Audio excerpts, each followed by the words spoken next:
Does the government work for us or do we work for the government? Can a man who essentially agrees with President Obama on all the key issues realistically become the Republican nominee for president? Tonight, the tale of the Iowa caucuses. Happy New Year, America, from our Freedom Watch team to you, and thanks for inviting us into your homes tonight. Regrettably, the news is not all happy.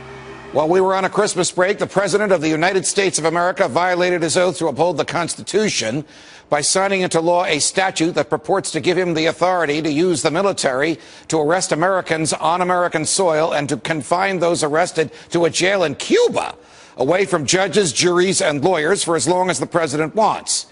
This directly violates the Constitution's guarantee of due process, which requires a jury trial before the government can take anyone's life, liberty, or property. Do you know anybody who voted for this hateful statute? I bet you do. It passed both houses of Congress overwhelmingly. Only libertarians on the right and progressives on the left opposed it. All Republican candidates for their party's nomination, except Ron Paul, support it. The Republican candidates faced off against each other in the format of the now well-known and somewhat mysterious Iowa caucuses last night, and the results were very interesting. There was effectively a tie for first place between Governor Mitt Romney and Senator Rick Santorum, who each won 25% of the vote. Congressman Ron Paul won 22% of the vote and finished either second or third, depending upon whether you think that an 8-vote difference out of 125,000 votes cast between Romney and Santorum is effectively a tie. These two candidates actually struggled to find differences between each other, and they did so over personality and personal history. Both claimed to be pro-life, yet Santorum once held his nose and voted to fund abortions, and Romney once openly and gleefully endorsed them.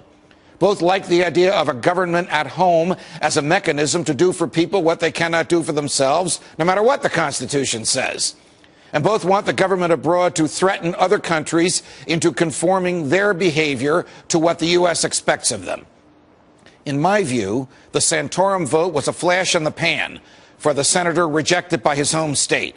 And the Romney vote was very troubling for him. Mitt Romney is obviously the choice of the Republican establishment. Those are the folks who brought us TARP and stimulus, wars fought on credit cards, federal agents writing their own search warrants, and the federal government taking over education. Mitt Romney believes in all these things, but here's the crusher. So does President Obama. There's not a dime's worth of difference between them. Name the topic on which the president has a real say, and they agree. Can the government mandate health care? Yes, from both. Should income taxes stay where they are on those who pay the most? Yes, from both. Can the president start a war on his own without a declaration of war from the Congress? Yes, from both. Can the president kill any American he wants? Incredibly, yes, from both. Oh, there is some difference in tone.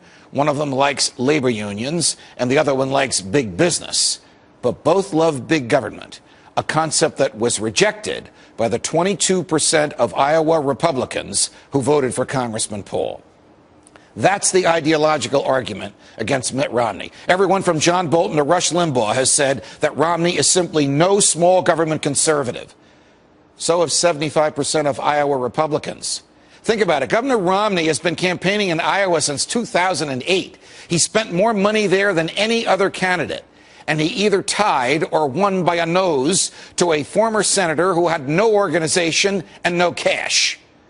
Governor Romney actually attracted a lower percentage of Iowa Republicans this year than he did 4 years ago. And in poll after poll, 75% of Republicans nationwide reject him.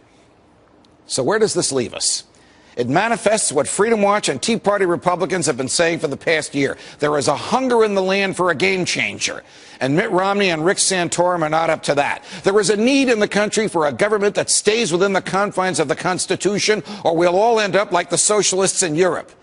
And Mitt Romney and Rick Santorum are not up to that. There is a rumbling in the countryside that the government should shrink and live within its means.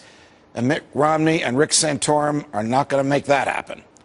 The race is getting tight now. Michelle Bachmann is out. John Huntsman and Rick Perry will probably be out after New Hampshire.